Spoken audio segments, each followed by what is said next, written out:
Ngayong araw, nagbangka kami at pumunta ng Santa Maria Wakas kasama ang mga tropang geng-geng. Bumalik kami sa bahay ni Chief Luto Cruz para mangisda mga soy. Nang na yung uwi.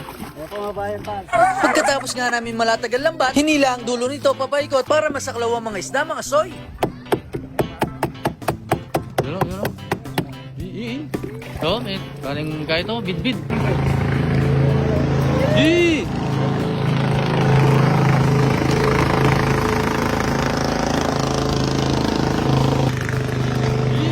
Dara, sabang na ita. Sula. Pagkatapos nga namin paikutan, pinarking muna namin yung bangka. Dito, sinimulan na nga nganguwi ng ating lambat. At makikita na natin ang mga nahuli nito. Panoorin muna natin mga soy. Ulong.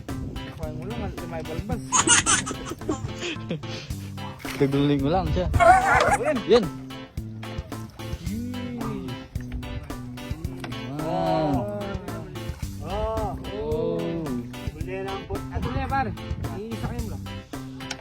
5-0 ang timano. Yan.